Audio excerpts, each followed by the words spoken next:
Unbelievable. You're actually alive? I mean, really? It's almost like a plot twist out of some twisted soap opera. I heard the rumors about you, but I thought they were exaggerated or perhaps even fictional. I couldn't believe that someone like you, with everything that happened, would still be around. You know, it's almost comedic how you've managed to stay afloat despite everything. It's like watching a poorly scripted reality show where the protagonist just refuses to be written out. Are you seriously getting by on this country's dime? It's almost like a punchline and a cruel joke. I was genuinely scared at one point, thinking you might have stumbled upon something that you weren't supposed to see, something that would unravel everything. You know how secrets can be. They have a way of biting back when you least expect it. Who would have thought? The so-called worthless stepmother who married dad just for his money is still kicking. It's like watching an underdog story, but without the charm. Long time no see, Gracie. It's been ages, hasn't it? Time really flies, doesn't it? Feels like a lifetime has passed since our last encounter. I still remember the last time we met. It was filled with tension and unresolved issues.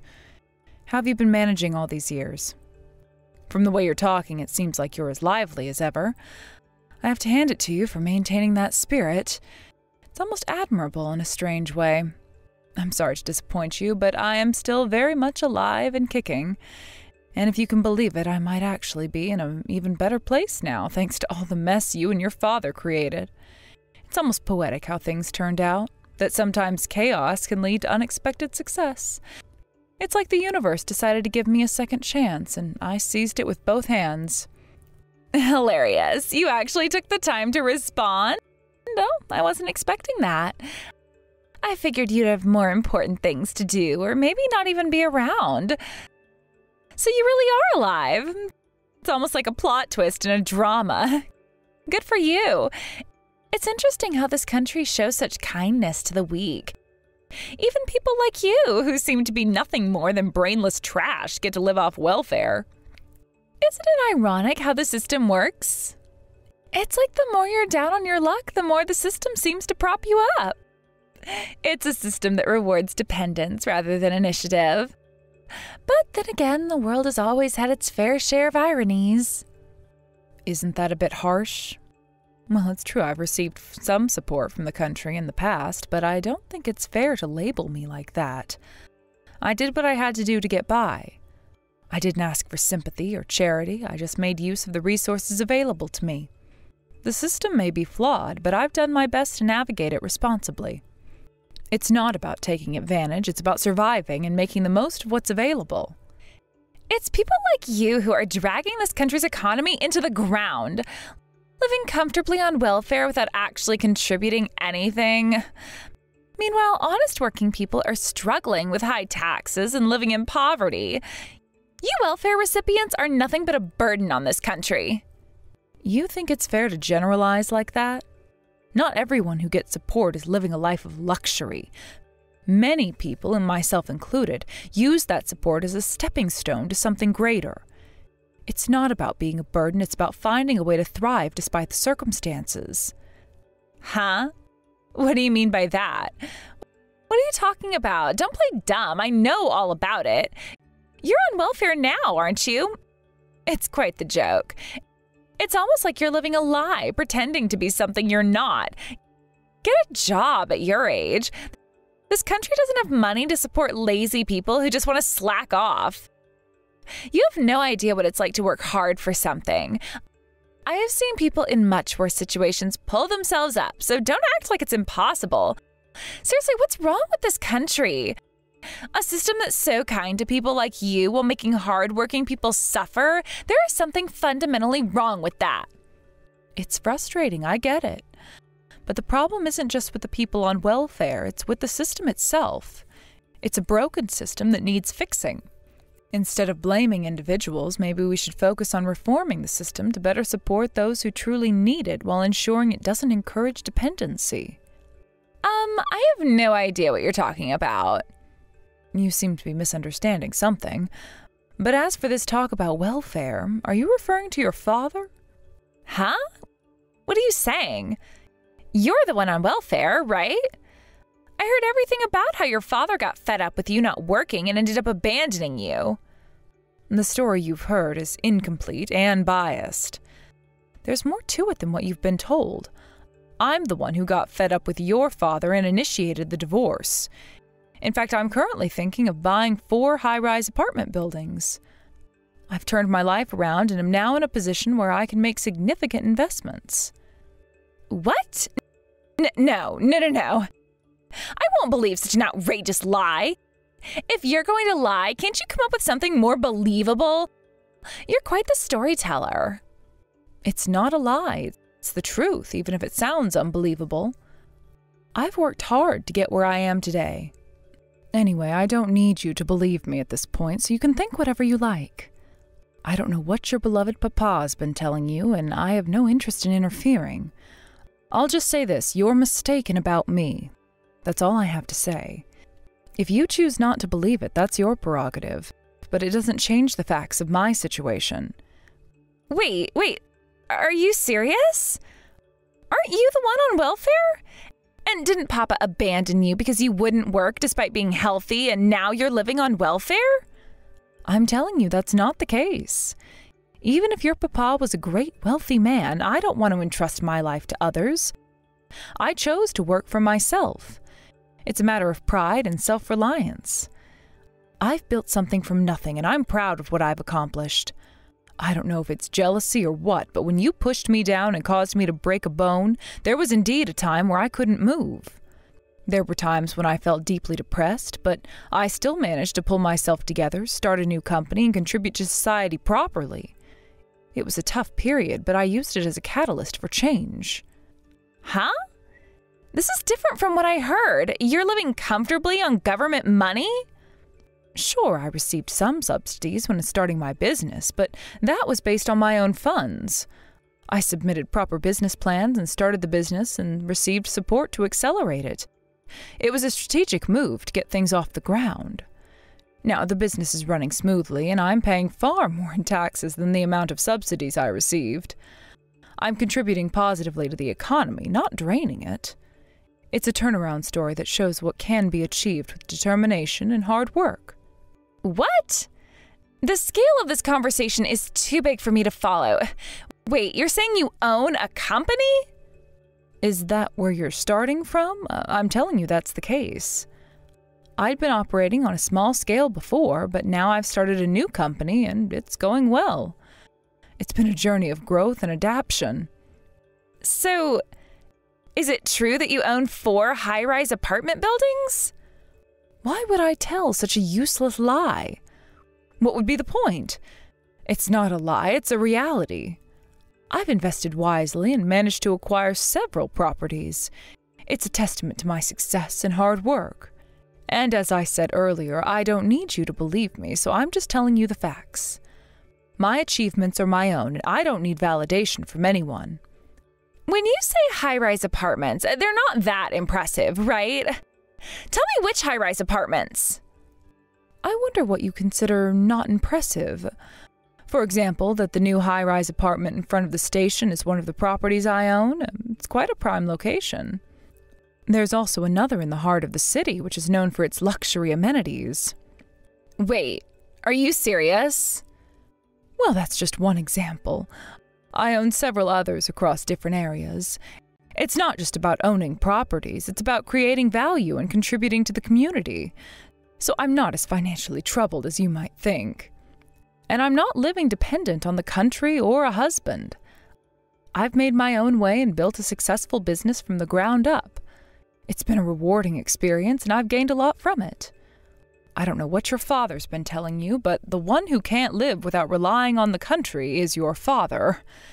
It's clear he's struggling, especially if he's been making such claims about me. He might be projecting his own issues onto me. Is that so? But Papa said he divorced you right away. I heard you were a worthless person who wouldn't work properly. What are you talking about? The one who doesn't work is that man. Even when I tried to assign him work, he wouldn't do it properly. He was a drain on my resources. And when I broke a bone, he blamed me for the work not getting done. Moreover, even though you caused that fracture by harming me, he blamed me for not taking care of my health daily. It was a complete nightmare. I got fed up and divorced him. It was a decision made out of necessity, not convenience. Huh? This is completely different from what I heard. Papa's on welfare, but I just started university. How does Papa intend to pay for it? How should I know? Discuss that with your beloved Papa. You're the one who cut ties with me, right? I'm no longer involved in that part of your life. Besides, I've already divorced your Papa, so I have nothing to do with you guys anymore.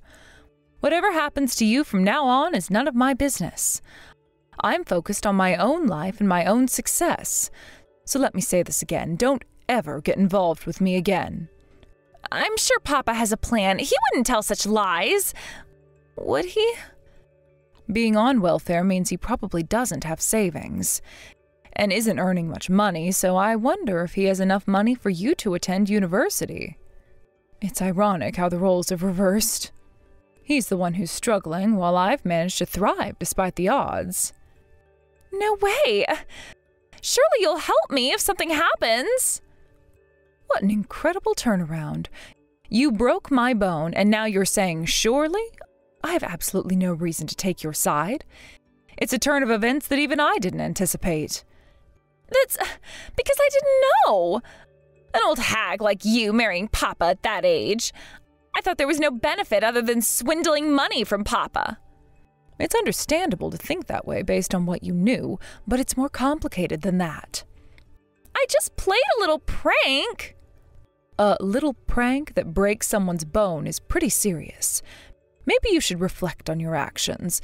It wasn't just a prank, it was a severe action with long-lasting consequences. You're messed up as a person, so you might want to use this opportunity to fix that personality of yours. Self-improvement is a continuous process, and I've worked hard to better myself. But I can't. Well, it's none of my business, so do whatever you want. Don't say that. If that's the case, you can marry Papa. Remarry him, then you can live happily with Papa again. Everyone's happy, isn't that great? What happy remarriage? That man, after marrying him, his personality completely changed, and it was terrible. He barely worked, but complained all the time. And when he came home, he just lounged around playing with his smartphone. I was exhausted from work and the fracture, so I asked him to help with housework, but he insisted that housework is women's work and shouldn't be done by men. It was a constant battle. I had to manage everything on my own. It was a losing battle. Well, that's why I left the house early. It was clear that staying would only lead to more frustration and resentment. I see. At first I heard that you left to be considerate of us, but it was because you'd be made to do everything if you stayed at home. You're paying the rent with your part-time job, right? Why don't you earn and pay for your tuition, too? It's the reality of being independent. Life requires us to take responsibility for our choices and to find ways to support ourselves. But Papa said he won't pay the rent. He said since I want to move out on my own, I should pay for it myself. Yes, that's right. It's a harsh reality, but it's part of growing up and becoming self-reliant. You thought I was on welfare anyway, right? So isn't it good that I'm not a burden? It's a twist of fate. Well, goodbye. Life is full of unexpected turns. Sometimes it's better to move on and focus on what truly matters.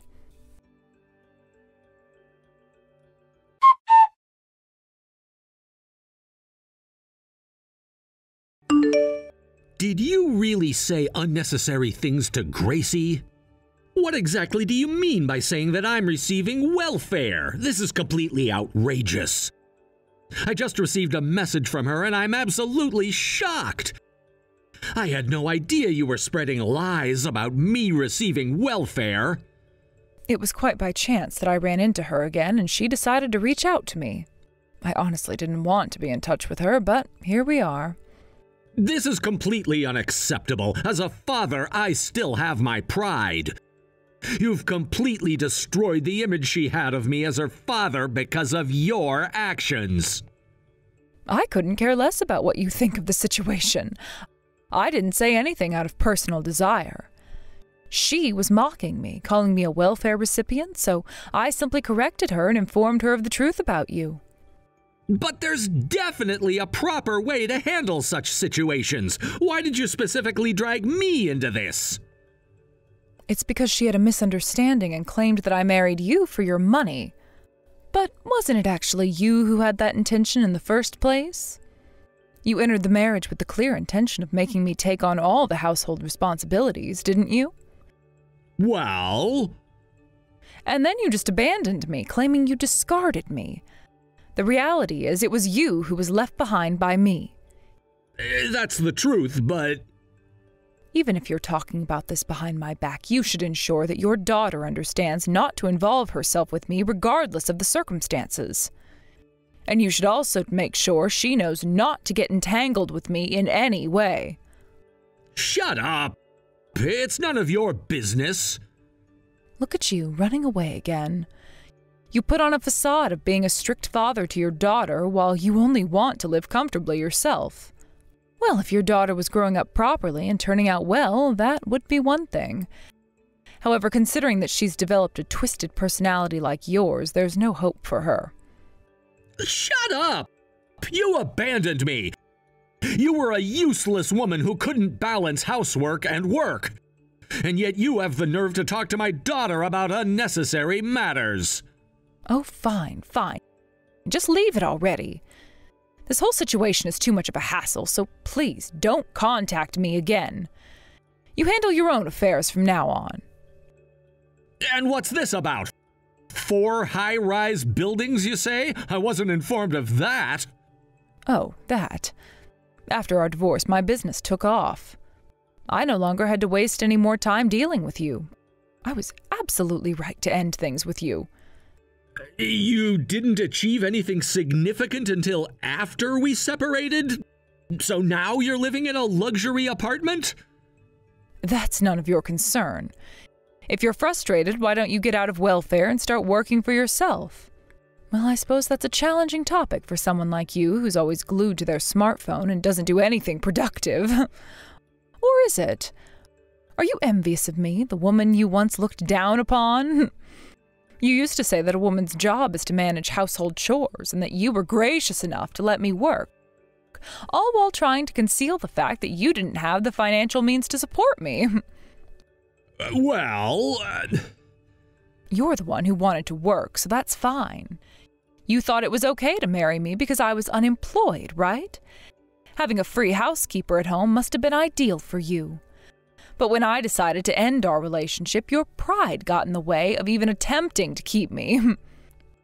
That's not true. I didn't need you, and that's the simple truth.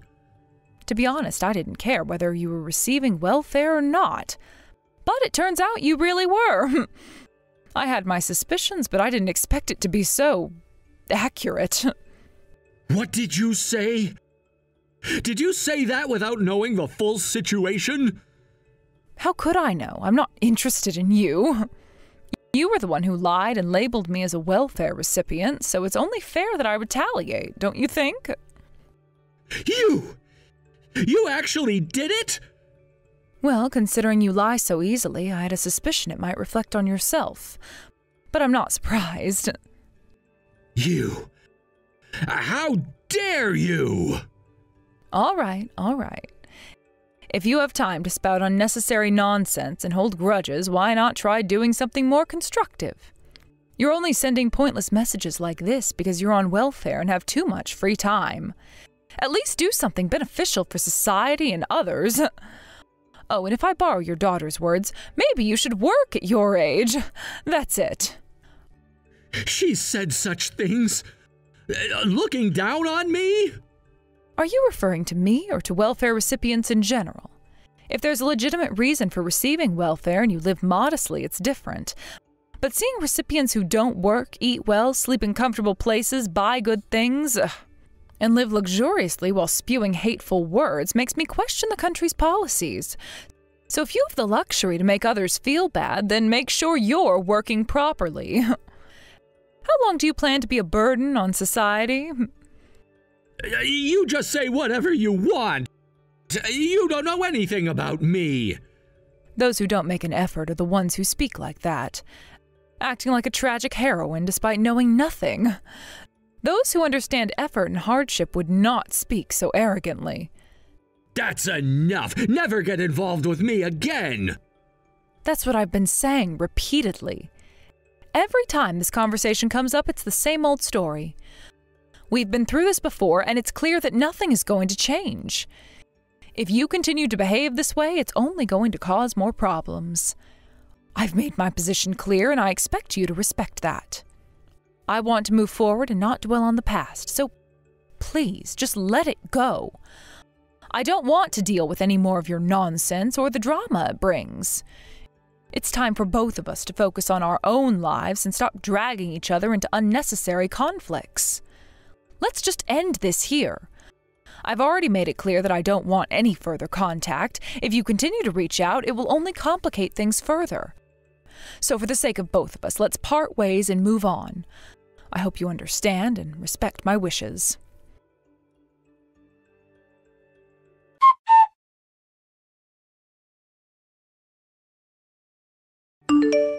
Wait a minute. Let's clarify everything. You're saying I lied about you being on welfare, but why should I believe anything you say? I'm still trying to understand your position. From what I heard, it seemed like you were the one who was relying on government aid. Is that not the case?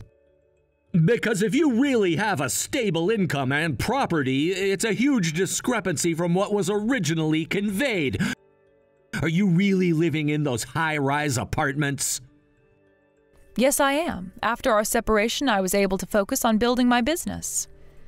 Without you around, I found the freedom to really succeed. If you're genuinely surprised, maybe you should look into the full situation before making assumptions. I have worked hard to get where I am, and it's nothing to be ashamed of. So if you've heard otherwise, it's time to get the facts straight. I wasn't just sitting around, I actively sought out support to get my business off the ground. It's clear that I was right to leave the relationship, considering the kind of environment I was dealing with. The past was filled with challenges, but now I'm on a path where I'm making significant contributions. That's the reality you need to face. Don't be fooled by appearances or misconceptions. Understand that there's a lot more to my story than what you may have heard. I've built something substantial, but it's not right to judge without knowing the whole picture. Focus on your own life and let me focus on mine. There's no room for miscommunications or misunderstandings. So please, let's end this chapter and move forward with clarity. Thank you for understanding.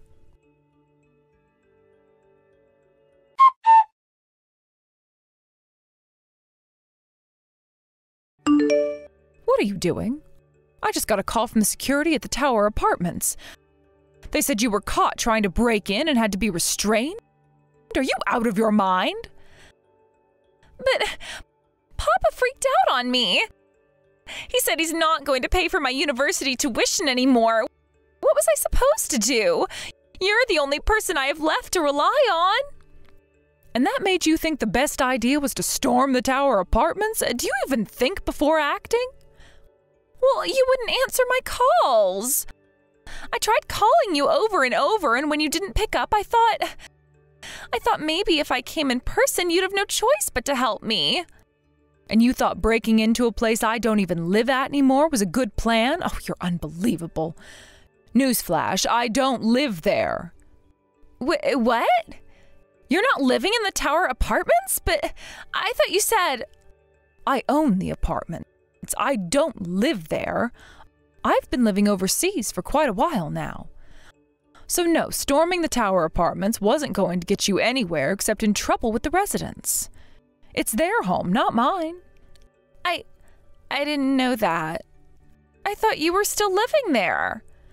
Maybe if you thought things through instead of acting on impulse, you wouldn't end up in these messes.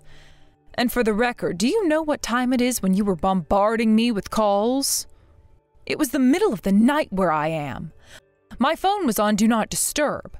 I wasn't going to answer your barrage of calls at that hour. I didn't think about the time difference. Even if it wasn't in the middle of the night, do you honestly think I'd pick up after everything that's happened? What exactly did you think would happen? You've done nothing but treat me like dirt. So yeah, I'm not going to answer your calls, especially since you only ever reach out when you need something. Please, I'm begging you. You're my last hope. If you don't help me, I won't be able to go to university. Papa's already made up his mind. I've told you before, I don't care. I'm not responsible for you, nor do I owe you anything. We're strangers now, remember? You're the one who decided to cut ties with me. You made it very clear you wanted nothing to do with me. But I'm willing to take it all back. I take back everything I said and did. We can start over, please. Even if you take it all back, what do I gain? Absolutely nothing. Don't forget, you're still your father's daughter, and that's a fact I can't change. I pity you because of that, but that doesn't mean I'm going to swoop in and rescue you. You thought I was weak, worthless even. You literally broke my bone once just to put me in my place, remember? Why would I help someone like that? I was young. I didn't understand what I was doing. Please, I'm sorry. Just help me this one time. You think your apology erases the damage? That the pain, both physical and emotional, just goes away? I don't think so. You're a grown adult now. It's time to face the consequences of your actions.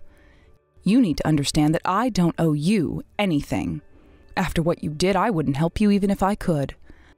I was wrong. I realize that now. Please, if you could just find it in your heart to forgive me and help me out of this situation. Forgive you? Help you? After all the cruelty and abuse? You really think a few words of desperation are going to change anything? Let me be clear. You're on your own. Maybe it's time you learned what it's like to hit rock bottom.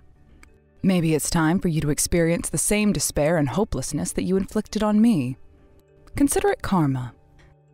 Don't say that, please. I'll do anything. I've learned my lesson. I'm so scared. I don't know what to do.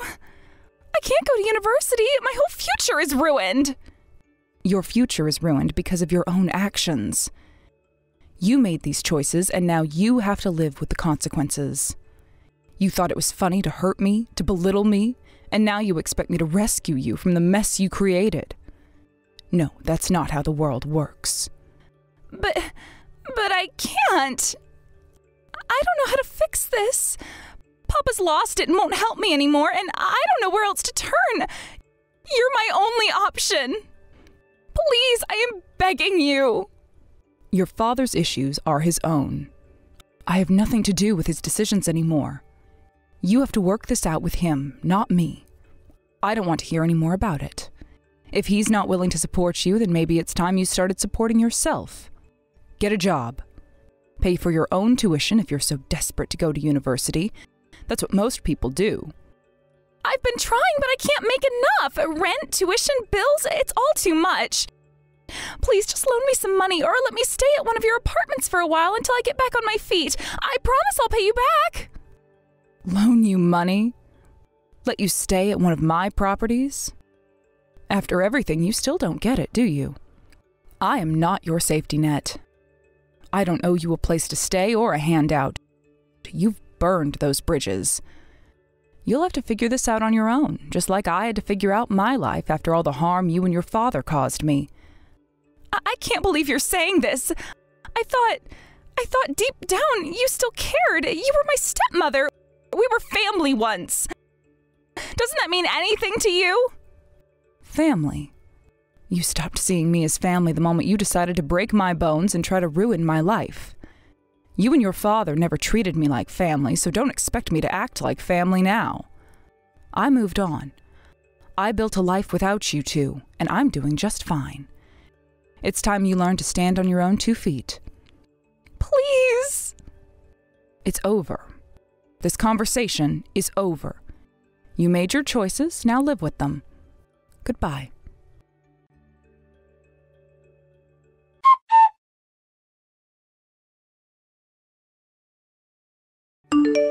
Gracie's behavior spiraled out of control during the confrontation. When the police arrived to address the situation, she became aggressive and resorted to violence, which only made things worse.